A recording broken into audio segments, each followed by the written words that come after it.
Hello friends, welcome to my channel. Today we will discuss chemical kinetics. So मेरे बहुत से student ने कुछ टॉपिक सजेस्ट किए हैं केमिस्ट्री के। So one by one I will be covering all the topics. Chemical kinetics से मैंने स्टार्ट किया है, इजी टॉपिक है। इसके अलावा कुछ लोगों ने मुझे इलेक्ट्रोकेमिस्ट्री, ऑर्गेनिक केमिस्ट्री के कुछ टॉपिक सजेस्ट किए हैं। सो आई विल मेक श्योर कि मैं सारे टॉपिक्स कवर करूँ। ओके, तो परेशान होने की ज़रूरत नहीं है, सबके टॉपिक्स कवर होंगे। अभी हम केमिकल काइनेटिक्स से स्टार्ट करते हैं। ओके, सो केमिकल काइनेटिक्स क्या होता है? केमिकल काइनेटिक्स जो है वो डील करता है आपकी study of rate of chemical reaction. ठीक है, कोई केमिकल रिएक्शन हो रही है तो वो किस रेट से हो रही है, that we study under chemical kinetics. जो काइनेटिक्स वर्ड है, ठीक है, ये एक ग्रीक वर्ड से डिराइव हुआ है जिसको बोलते हैं काइनेसिस। काइनेसिस का मतलब होता है मूवमेंट। ठीक है, मूवमेंट। तो यहाँ से ये वर्ड जो है वो ये लिया गया है और केमिकल काइनेटिक्स के की तरह यूज होता है। ठीक है, अब जैसे केमिकल रिएक्शन, सबसे पहले तो ये समझते हैं कि केमिकल रिएक्शन क्या हो गई। जैसे कि मान लो कोई दो कंपाउंड या सब्सटेंस मिलके कोई एक थर्ड कंपाउंड बना रहे हैं। ठीक है, तो ये जो देखो, ये जो एरो है, इसको याद रख लो कि ये कहीं पे भी लिखा हो तो इसका मतलब कि ये कोई रिएक्शन को शो कर रहा है। It signifies a chemical reaction. ठीक है, अब ए प्लस बी, ए और बी क्या है? ये दोनों क्या है? ये आपके रिएक्टेंट्स हैं। ठीक है, तो इस एरो के जो लेफ्ट हैंड साइड पे जो भी कंपाउंड्स होंगे, एलिमेंट्स होंगे, वो हमेशा एज अ रिएक्टेंट, उनको आप रिएक्टेंट बोलोगे। ठीक है, एज अ रिएक्टेंट एक्ट करेंगे। और इसके राइट साइड पे जो भी कंपाउंड या एलिमेंट या जो भी बनता है उसको हम बोलते हैं प्रोडक्ट। ओके, और ये जो कंप्लीट एक मतलब एक जो ये कंप्लीट जो बॉक्स आपका बन रहा है, ओके, रिएक्टेंट और प्रोडक्ट मिला के, इसको हम बोलते हैं केमिकल रिएक्शन। ओके, तो केमिकल रिएक्शन मतलब क्या हुआ? केमिकल रिएक्शन मतलब हुआ कि कोई भी कुछ रिएक्टेंट्स जो हैं, जो आपस में कुछ रिएक्शन कर रहे हैं, रिएक्ट कर रहे हैं और फाइनली एक प्रोडक्ट बना रहे हैं।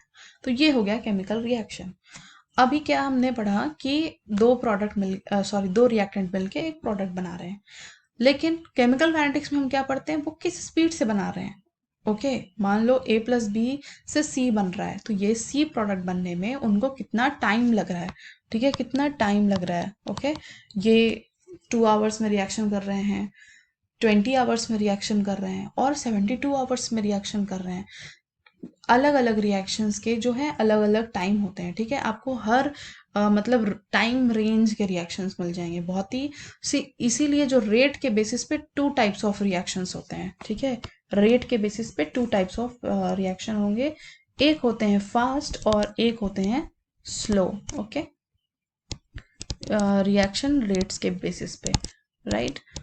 अब देखो, रिएक्शन को मैंने आर एक्स लिखा है, ये एक शॉर्टकट है, मतलब मोस्ट ऑफ द टाइम मैं यही यूज़ करने वाली हूँ।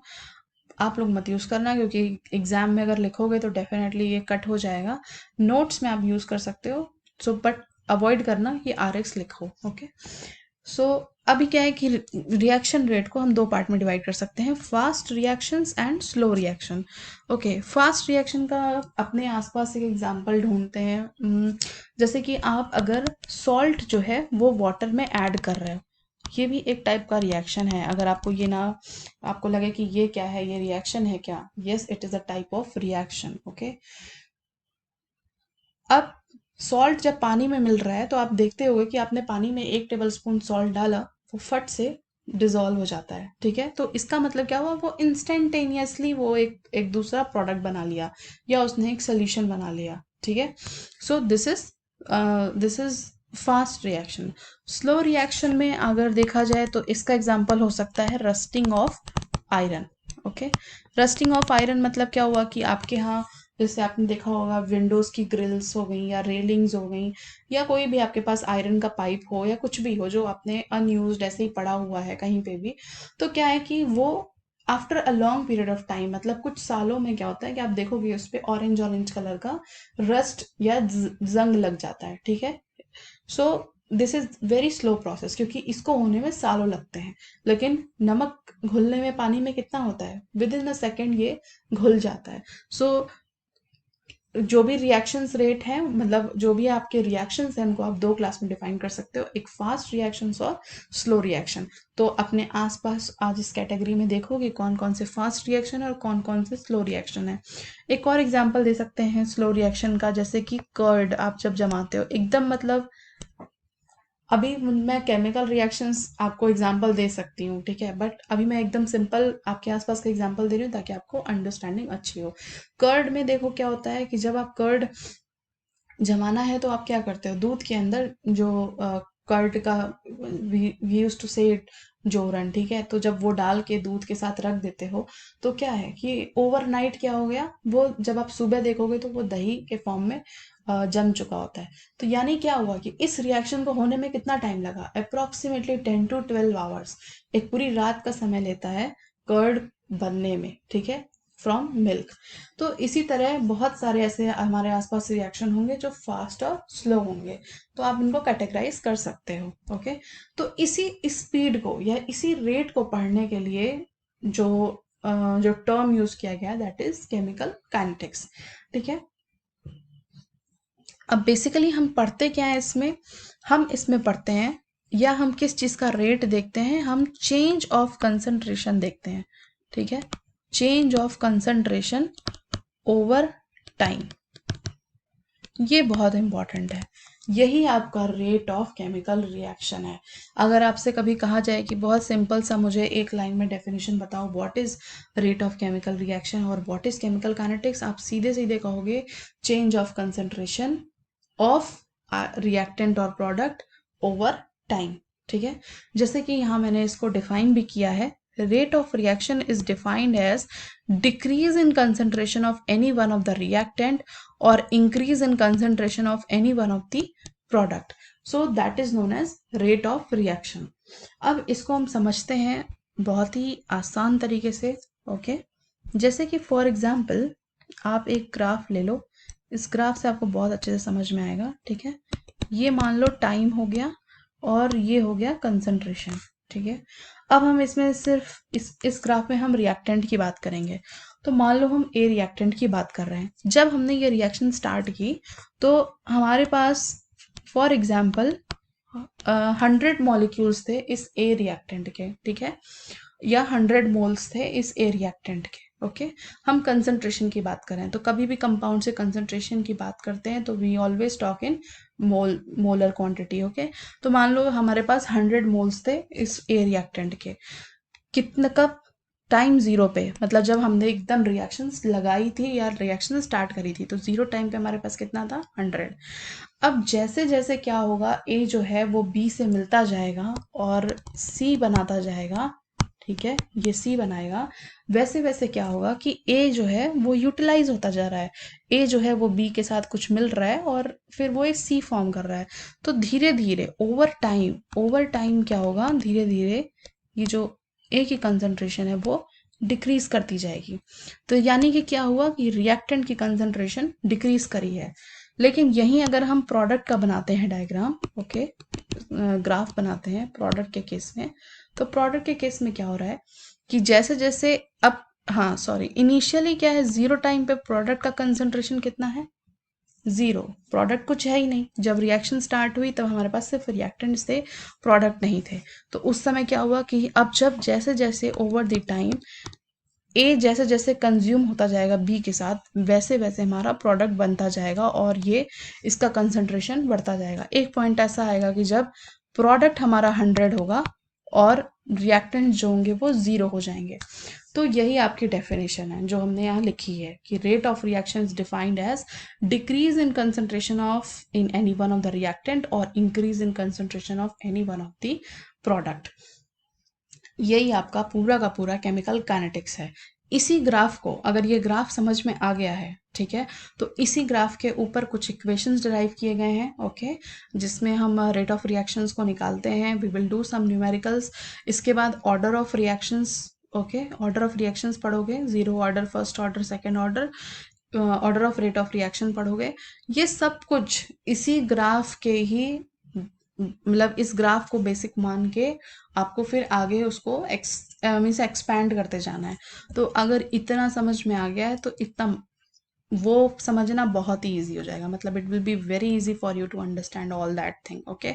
और नहीं समझ में आया तो फिर एक बार और देख लो, क्योंकि बहुत आसान है, कुछ ऐसा नहीं है, ओके। बस इसमें क्या है कि रिएक्टेंट, जब इनिशियली कोई रिएक्शन स्टार्ट होती है जीरो टाइम पे, तो रिएक्टेंट क्या होता है कि रिएक्टेंट की कंसंट्रेशन ज़्यादा होती है। ओवर टाइम क्या होता है कि रिएक्टेंट जो है धीरे धीरे धीरे धीरे कम होने लगता है। और प्रोडक्ट के केस में सेम उल्टा होता है, जीरो टाइम पे जीरो प्रोडक्ट होता है और टाइम के साथ धीरे धीरे प्रोडक्ट की कंसंट्रेशन बढ़ने लगती है।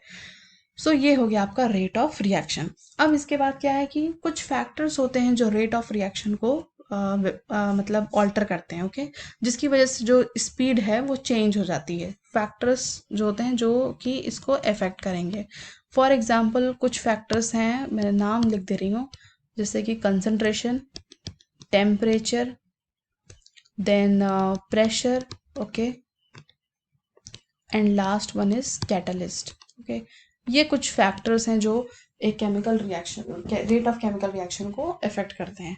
अभी जैसे फॉर एग्जांपल टेम्परेचर ले लो, बहुत बेसिक सा एग्जांपल, फिर से आसपास का एग्जांपल दे रहे हैं कि अगर आपको पानी में जैसे शुगर को डिसॉल्व करना है, तो आप क्या करोगे, आप देखते हो कि आप जैसे सिर्फ चीनी डाल के पानी में चीनी डाल के 1 टेबल स्पून चीनी ले लो और उसको छोड़ दो, तो वो चीनी उस पानी में डिसॉल्व करने में इट विल टेक टाइम। वो सॉल्ट की तरह इंस्टेंटेनियसली डिसॉल्व नहीं होता है, उसको समय लगता है डिसॉल्व करने में। अब क्या होगा, अगर आपको फास्ट डिसॉल्व करना है तो आप क्या करोगे, चीनी को अगर जल्दी से डिसॉल्व करना है, नॉर्मली हम क्या करते हैं, हम स्पून से ही उसको स्टर करते हैं, ओके। हम जल्दी जल्दी स्पून से स्टरिंग करेंगे ताकि वो जो चीनी है वो जल्दी डिसॉल्व हो जाए। तो वो स्टरिंग मतलब क्या हुआ, प्रेशर अप्लाई करना, okay. We apply the pressure ताकि वो फास्ट डिसॉल्व हो जाए। तो यानी क्या हुआ, पहले जब सिंपल हम उसको बस शुगर को वाटर में डाल के रख दे रहे थे, वो एक स्लो प्रोसेस था, लेकिन उसको जब फास्ट करना है तो हमने क्या किया, प्रेशर अप्लाई किया गया। तो इसका क्या मतलब हुआ कि जो रेट ऑफ केमिकल रिएक्शन हो रहा था वहां पे वो चेंज हो गया। उसको और फास्ट करना है तो हम क्या कर सकते हैं, टेम्परेचर भी अप्लाई कर सकते हैं।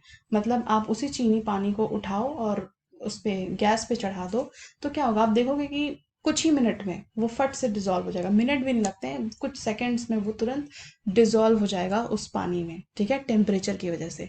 तो ये सारे कुछ फैक्टर्स हैं जो रेट ऑफ केमिकल रिएक्शन को जो है ऑल्टर करते हैं, ठीक है। इन सारी चीज़ों के बारे में we will study in our another lecture, okay. I will make separate lectures for each and every topic, like like the order of the reaction, then the factors affecting the reaction, ये सारी चीज़ों को मैं discuss करूँगी।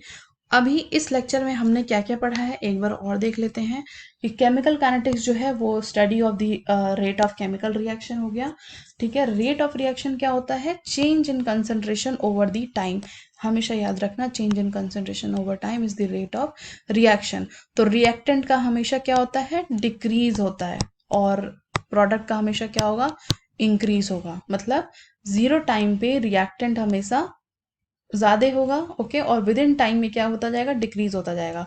और product के case में क्या होगा, जीरो टाइम पे ये प्रोडक्ट जीरो होता है या फिर नहीं होगा, और धीरे धीरे विद इन टाइम ये क्या होगा कि ये इंक्रीज करता जाएगा टाइम के साथ। सो इतना ही आपका केमिकल रिएक्शन है। अगर ये आपकी अंडरस्टैंडिंग बन गई है तो it is very basic of chemical kinetics, और यहीं से सारी चीज़ें इवॉल्व होती हैं। तो ये पार्ट समझना बहुत ज़रूरी है, इसीलिए मैंने इसमें बहुत ज़्यादा कुछ डिस्कस नहीं किया है, अभी मैंने न्यूमेरिकल्स नहीं घुसाए हैं, okay. We will do it in the next part, okay. So तब तक के लिए इसको देखो, कोई भी क्वेरी हो, कुछ और पूछना हो तो just go in the comment section, और फिर मिलते हैं नेक्स्ट वीडियो में। तब तक के लिए टाटा बाय बाय।